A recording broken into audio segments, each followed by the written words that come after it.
to do that. I want to take a moment and talk about the suicide part. There's a quote in the United States that say 22 veterans take their lives on a daily basis. It's the status, right, or the stat for it. A lot of that has to do with the inability to speak and share and look for the help, right? Because the help exists. Mm-hmm. I know it does personally because I go to the VA hospital for, my needs. So I know the help is there, it exists. But it's almost like the manly thing to do to not ask for help.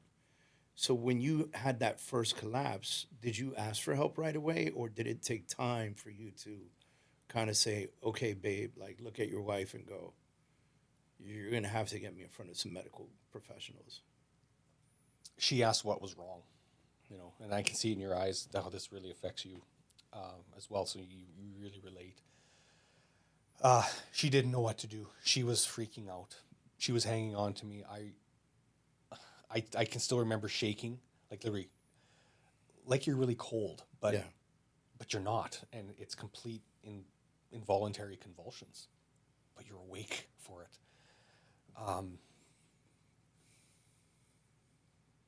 I don't remember what she did. I don't think I went to the hospital.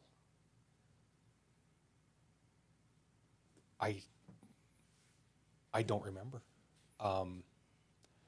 I just know I ended up seeing a psychiatrist, psychologists. Eventually, excuse me, I got put on some really heavy meds to maybe drool. I felt like a vegetable. Right. Because the meds are almost not designed to help you. They're meant to stop the voices, right? So you don't act on what the voice is going to. Which means that it dumbs you down dramatically. Exactly the words. I felt like I was dumb, like I was dumbed down. And even during my recovery, I'd say recovery, it wasn't recovery at that time. It was dumbed down. My wife would come home from work, and I'd still be sitting on the couch in the same spot. And she'd go, "What'd you do today? Like, when did you leave? TV's not on." I was just sitting there. And I still remember her talking to me one time about that. And she'd gone to work, come home for lunch. I was sitting in the same spot, gone to work again, came back after work. Still sitting in the same spot. That's when I realized, even though I'm heavy on meds, I got to get off these. Yeah. I have to get myself better. So I don't really drink. Like I'll drink a little bit, but I partied hard for a year and a half after high school. Had my fun. That was it. Not my thing. Like I'll still have a drink here and there. But then being a police officer, seeing what alcohol can do to you, I just didn't want to deal with that. So I'm fortunate that I never relied on substances, so I couldn't abuse them.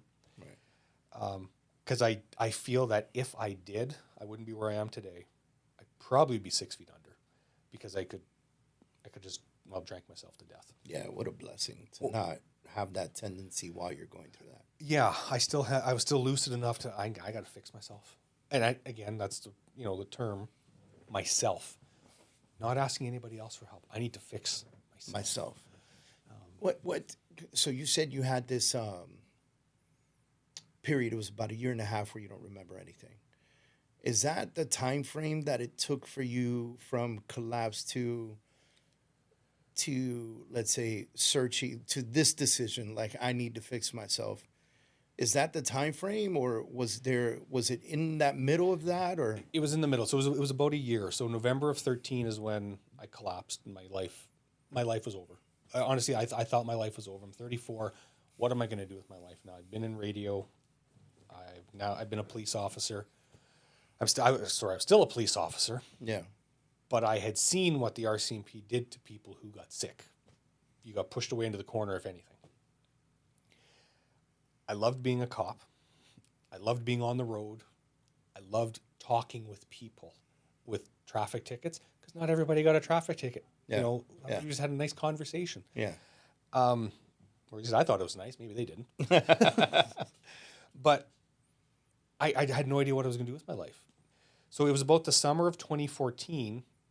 I was like, okay, that's when I decided I need to figure something out, because I couldn't see people. I was stuck in my house. couldn't handle crowds, small spaces, the PTSD, the shakes, the darkness I was in, the meds. That I saw a psychologist regularly. She started doing some experimental treatments on me, so not medication related, and suggested that I start getting off the meds. And I started to, and I went off a little too fast. As we like to do as men. And then those voices came back, and they came back really hard. And then I told a psychiatrist, and he's like, no, you can't do that. We'll wean you off. And they did, but that still took 9 months. Yeah. So nothing to get you on it, but 9 months to wean off. But anyway, I got off track. October of 2014, so 11 months after. I don't even remember how this happened. But I started talking with my realtor. I'm not trying to sell a house. I don't even know what it was. We played hockey a little bit together. Maybe that's what it was, just in passing. Oh, I know what it was. He'd reached out. I haven't seen you in a while, Doing that good old realtor follow-up. Exactly. It was the fun. I'm like, all right. And so, what are you up to? I'm sick and all this stuff. I don't know what I'm going to do with my life. I was opening up to him. It was over text messaging. I'm opening up because I'm not in person, but I just felt I had to open up. And he's like, we're hiring. Have you ever thought about a career in real estate? I'm like, huh, kind of, but not really. Well, here's what you got to do to get started. We'll give you a job. Wow. 2 days later, I enrolled in the course. And it was just in case. I was still employed with the RCMP. Right. But it's just in case. But it gave me a sense of purpose. So the just in case worked out. It did. So were you released from the police department, or did you make a decision to walk away? Well, both. Actually, I was given an option. So I took the real estate course because I'm like, it gives me something to do. So for 6 weeks, 8 hours a day, 5 days a week for 6 weeks, I studied at home, but it gave me a sense of purpose. It actually helped me. It helped me heal because now I was no longer sitting like a vegetable watching TV. You had something to do. I had something to do, and I could do it by myself. So again, I could do this by myself and do my treatments. And what was it? It was December of 2014. So I was almost nearing the ending of my courses. And the RCMP came back to me. Or, you know what? You're never going to be we admit you're sick. They're admitting they were part of it. You'll never be a road cop again. You can never be in the field. So we can either give you a full medical pension, or you can ride out the next 14 years of your life in headquarters riding a desk. That's not being a police officer. Yeah, and I'm like, I never wanted to be a desk cop. Like I was a supervisor who would check files on the road because I didn't want to be in a desk. I just said, pension, I'm done. And then it's like, now I'm full in. Now I'm all into real estate. 1 month later. Did that change? Like, did you feel in any way when they're standing in front of you and they're looking at you and they're going, you got two choices here. You ride a desk or I give you a medical pension. Either way, you're never going to be the cop that you enjoy being. Did that emasculate you at all? Or were you like, you know what? Fuck it. Like. It was, I'm done. If I can't be a cop, because I took training to help people. Right. Not ride a desk. Right. I still have a hard time relating to police officers who are trained, but they ride a desk. Again, but then I don't get it. Yeah, to each their own. So the only thing that really ticked me off was you can't keep your badge. Like, well, other people, no, you're retired in full medical pension, you can't keep your badge.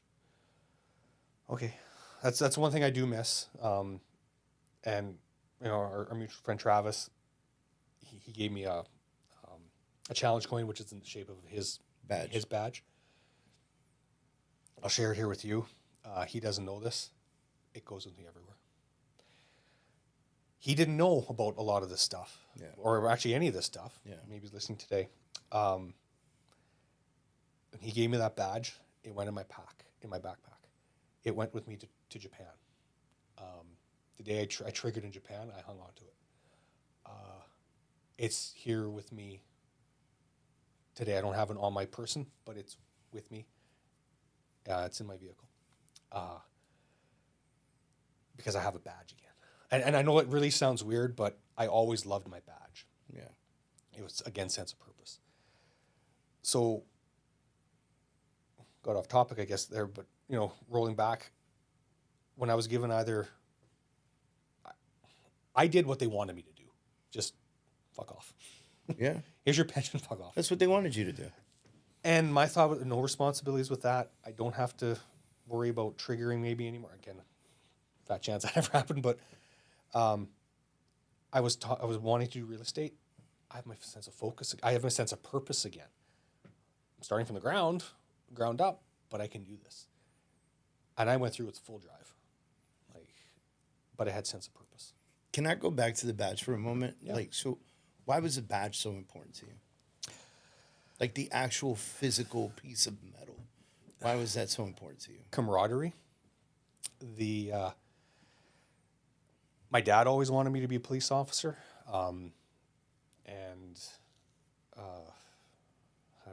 We'll jump into that here. That'll be something else here. Be a little emotional, but the camaraderie. I loved serving the public, serving the people.